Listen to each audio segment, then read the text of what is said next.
Let me ask you something you may have never dared to ask yourself. When was the last time you looked in the mirror and truly recognized the person staring back at you? Not just the face, the hair, the eyes, but the person behind them.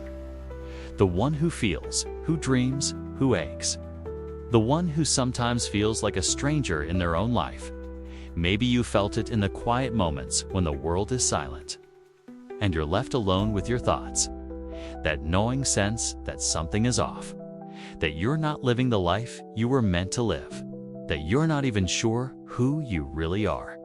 If you're honest, you've probably felt it. Maybe you're feeling it right now. This isn't just your story. It's the story of being human. And it's a story that's been told for thousands of years in whispers and in screams, in philosophy and in poetry, in the silent ache behind our eyes.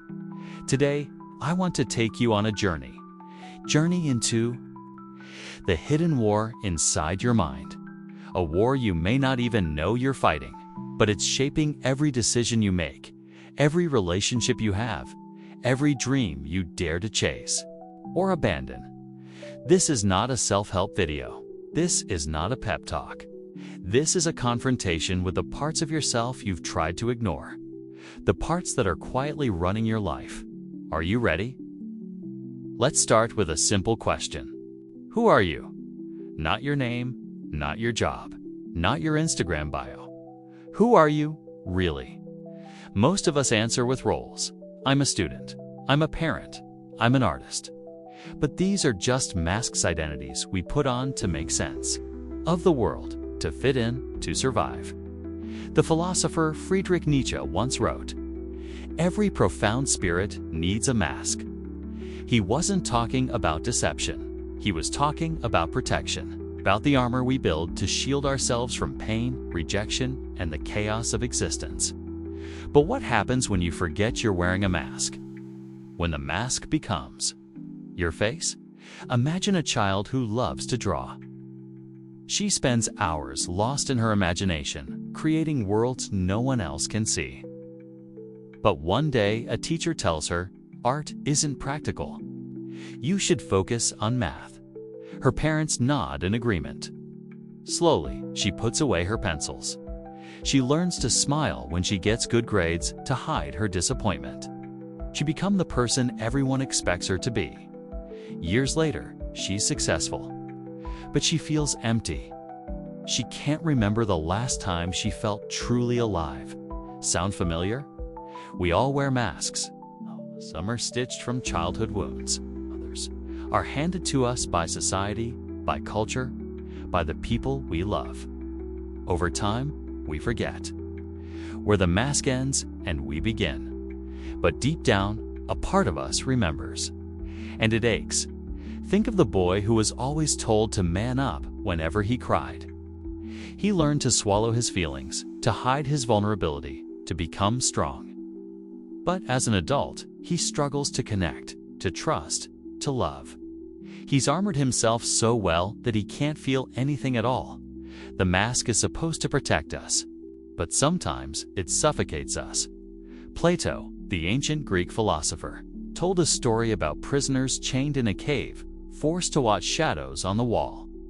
They believe the shadows are reality because it's all they've ever known. What if you're living in your own cave? What if the habits, beliefs, and fears you inherited are just shadows, echoes of someone else's story? Psychologists call this the unconscious. It's the part of your mind that runs on autopilot, shaping your actions without your awareness. It's why you reach for your phone when you're anxious, why you lash out at people you love, why you chase approval, even when it hurts you. Carl Jung, a student of Freud, called it the shadow self, the parts of us we deny, repress, or ignore. The anger, the envy, the fear, the longing. But here's the uncomfortable truth. What you refuse to face controls you. The more you run from your shadow, the more power it has over your life. Think of your mind as a vast, dark forest. There are paths you walk every day, well trodden, familiar, safe. But there are also places you never go. Places where monsters lurk. Places where you might find yourself. Most people spend their lives circling the same paths, never daring to venture into the unknown. But what if the treasure you seek is hidden in the darkness? Have you ever noticed how you react when someone criticizes you? Maybe you get defensive, or maybe you shut down. Maybe you replay the conversation in your head for days, obsessing over every word. This isn't just about the criticism. It's about old wounds, memories of not being enough, of being judged, of being hurt. Your reactions are not random. They are echoes of your past, playing out in the present. Dietrich Bonhoeffer, a German theologian who resisted the Nazis, once wrote, "The pursuit of truth and the pursuit of self are one and the same." But most of us are at war with ourselves, torn between who we are and who we pretend to be. This war is subtle. It shows up in the little lies you tell to avoid conflict, in the dreams you abandon because they seem unrealistic, in the way you shrink yourself to fit into someone else's idea of enough. Machiavelli, the infamous political philosopher, argued that people are driven by two forces, fear and love.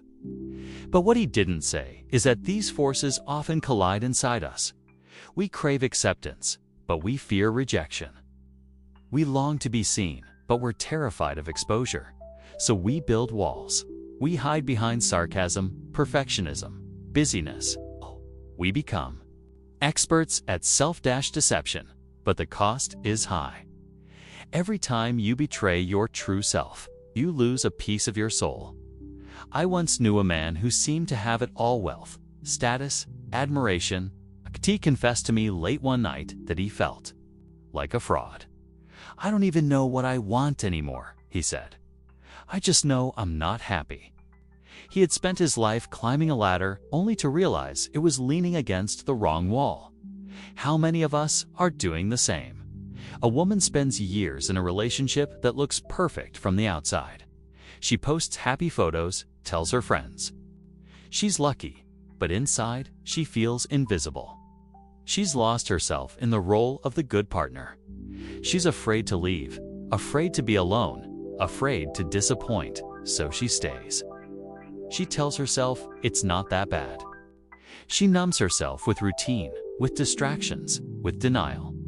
But late at night, when she can't sleep, the truth whispers, "This isn't who you are." Here's an uncomfortable truth. Most people would rather live with a comforting lie than face a painful truth.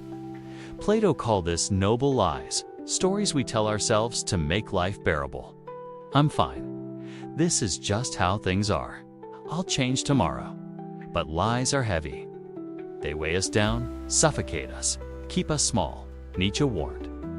Sometimes people don't want to hear the truth because they don't want their illusions destroyed. But what if your illusions are the very thing keeping you from freedom? Imagine you're standing at the edge of a cliff. Below is the life you've always known, safe, predictable, but unfulfilling. Across the chasm is the life you secretly long for. But to get there, you have to leap. You have to let go of the stories that have kept you safe. Most people never jump. They cling to the edge, paralyzed by fear. But some find the courage to let go. Think of your life as a house built on shaky ground. You patch the cracks, paint the walls, rearrange the furniture. But deep down, you know the foundation is unstable. You tell yourself it's fine. You distract yourself with renovations. But the house is always trembling, always threatening to collapse. What if the only way to build something real is to tear it all down and start again? What if the first step to becoming who you truly are is radical honesty? Not just with others, but with yourself.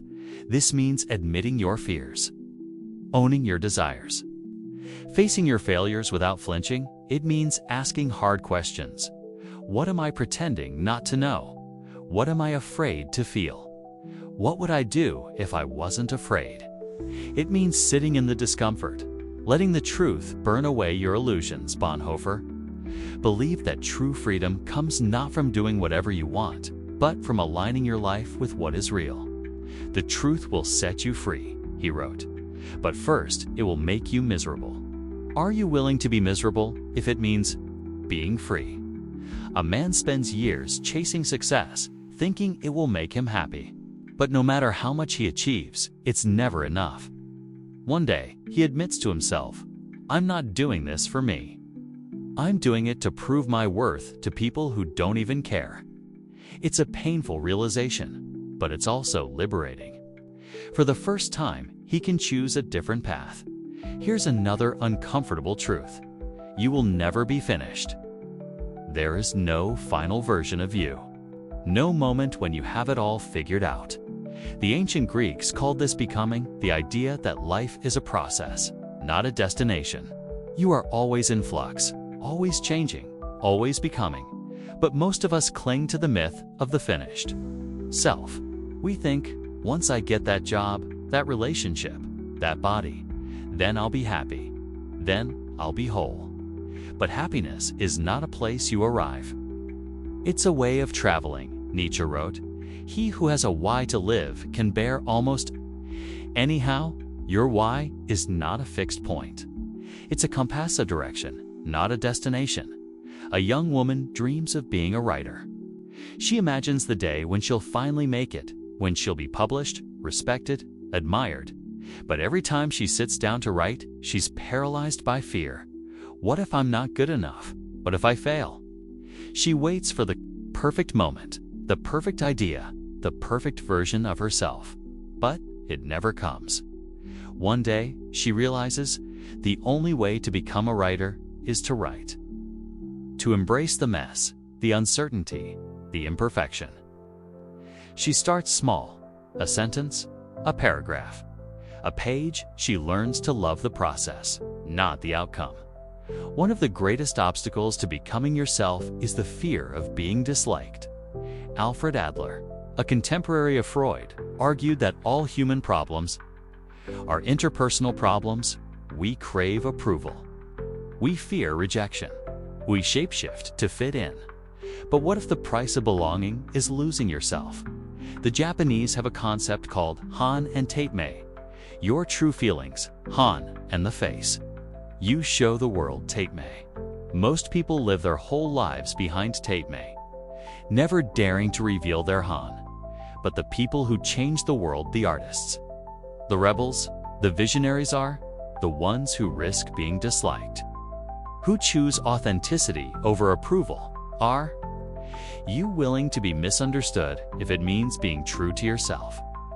A teenager loves poetry, but his friends think it's lame. He hides his notebooks, pretends to be someone he's not. But the poems keep coming, pouring out of him like a secret language. One day, he shares a poem online. It goes viral. Strangers reach out, thanking him for his honesty.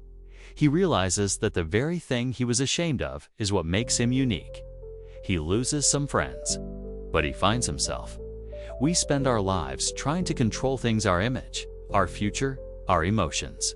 But the more we try to control, the more anxious we become. The Stoic philosopher Epictetus taught that the only thing we truly control is our own mind. Everything else, other people, circumstances, outcomes, is outside our grasp. But most of us live as if the opposite is true. We obsess over what others think. We try to predict the future. We cling to certainty, but life is uncertain. Control is an illusion. The only real power you have is the power to choose your response. To choose honesty over comfort, courage over fear, growth over stagnation. Imagine you're holding a handful of sand. The tighter you squeeze, the more it slips through your fingers. But if you relax your grip, the sand stays in your palm. Control is like that. The more you cling, the more you lose. The more you let go, the more you gain. Here's a truth most people don't want to hear. Suffering is not your enemy, it's your teacher. Nietzsche believed that suffering is essential for growth. To live is to suffer. To survive is to find some meaning in the suffering. But most of us run from pain. We numb ourselves with distractions, social media, food, work, relationships. We do anything to avoid feeling. But what if your pain is trying to tell you something? What if it's a signal, a call to change, to grow, to become? The Japanese art of kintsugi repairs broken pottery with gold, making the cracks beautiful. What if your wounds are not something to hide, but something to honor? A man loses his job. He feels worthless, lost, afraid. For months, he spirals into depression. But in the darkness, he discovers something unexpected: a passion for cooking. He starts a small food blog, sharing recipes and stories. Slowly, he rebuilds his life, not in spite of his suffering, but because of it. His pain became his teacher. His wound became his gift. We say we want freedom, but freedom is terrifying. Freedom means responsibility. It means owning your choices, your failures, your life. Jean-Paul Sartre, the existentialist philosopher, wrote, "Man is condemned to be free." There are no excuses, no one to blame. You are the author of your story. But most people would rather be told what to do. It's easier to follow the script, to play the role, to let someone else decide. But true freedom is messy. It's uncertain. It's lonely. But it's also the only path to becoming who you truly are. A woman leaves a high-paying job to start her own business. Her friends think she's crazy. Her family worries. She's terrified, but for the first time, she feels alive. She's no longer living someone else's dream. She's writing her own story. You don't have to change your whole life overnight. Sometimes, the most powerful act of rebellion is a small one. Saying no when you mean no. Admitting you don't have all the answers. Allowing yourself to rest. Speaking your truth, even if your voice shakes. These small acts add up. They chip away at the mask. They make space for your true self to emerge. A man spends years pretending to like sports because his friends do. One day, he admits he'd rather read. He loses some friends, but he finds new ones, people who share his interests, who accept him as he is. It's a small rebellion, but it changes everything. So here's my invitation to you. Take off the mask. Step out of the cave. Face your shadow. Tell the truth. It won't be easy. You will lose people. You will disappoint others. You will feel lost. But you will also find something priceless: yourself. Not the self you show the world. Not the self you think you should be. But the self that has been waiting, quietly, patiently, for you to come home. Here's the twist. You are not alone in this struggle. Every person you admire has fought this war. Every hero, every artist, every thinker. They have all faced the darkness inside themselves. They have all felt lost, afraid, unworthy. But they chose to keep going, to keep searching, to keep becoming. And so can you. So I'll leave you with a question that has haunted philosophers for centuries, and that only you can answer. Who are you when no one is watching? Not who you pretend to be, not who you wish you were, but who you are. In the quiet, in the dark, when the mask comes off. Are you willing to find out? Let's step back for a moment. Throughout history, the question of identity has haunted humanity. In ancient Greece, the oracle at Delphi bore the inscription, "Know thyself." Socrates believed that self-knowledge was the foundation of wisdom. But he also warned that most people would rather remain ignorant because the truth is often uncomfortable. In the Middle Ages, people defined themselves by their place in the social order: peasant, noble, priest. There was little room for individuality. Your role was your identity. The Renaissance changed everything. Suddenly, the individual mattered. Artists signed their work. Writers explored the depths of the human soul. The question shifted from "Who am I supposed to be?" to "Who am I?" But with freedom came anxiety. The philosopher Søren Kierkegaard called it the dizziness of freedom, the terror of infinite possibility. Today, we have more freedom than ever, but we're also more lost than ever. We scroll through endless feeds, comparing ourselves to curated versions of other people's lives. We chase likes, followers, validation. But the more we seek approval, the more we lose ourselves. Why do we lie to ourselves? Why do we cling to illusions, even when they hurt us? Psychologists call it cognitive dissonance, the discomfort we feel when our beliefs and actions don't match. To reduce the discomfort, we change our story. We rationalize. We justify. We tell ourselves, it's not that bad. I had no choice. Everyone else is doing it. But every lie, no matter how small, creates a crack in our foundation. Over time, the cracks become chasms. The philosopher Immanuel Kant believed that honesty is a moral duty not just to others, but to ourselves. Because without honesty, there can be no trust, no growth, no real connection. Carl Jung believed that.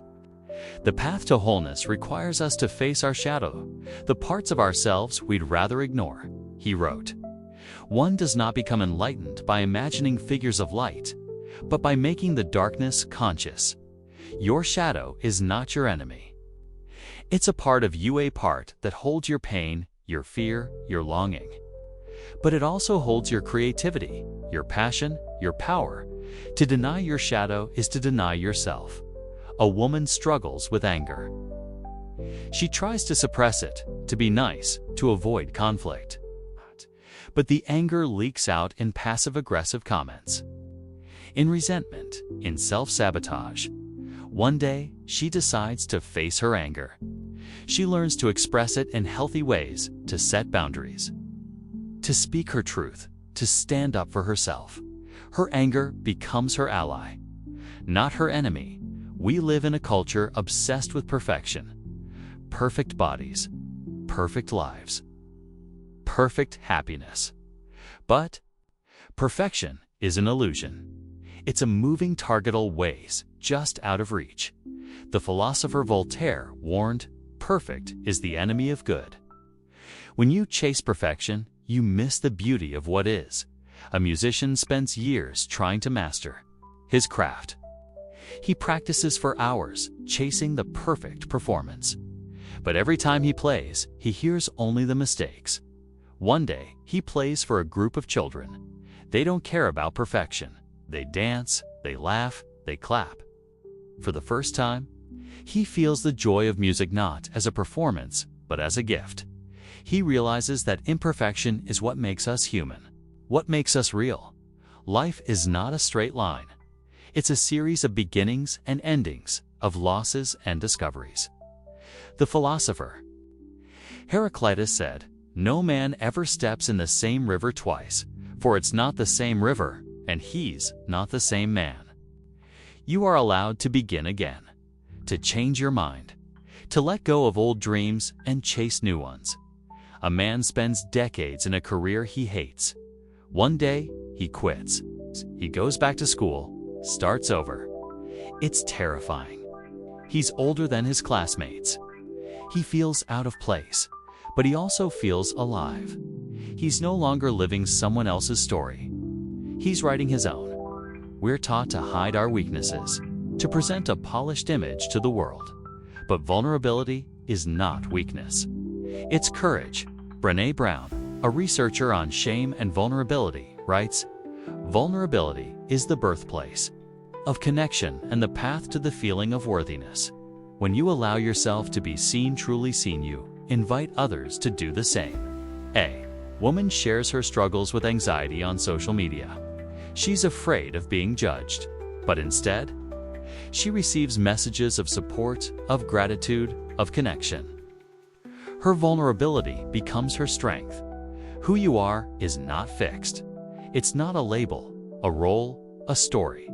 You are a process, a becoming, a dance between shadow and light, between fear and courage, between who you were and who you are becoming.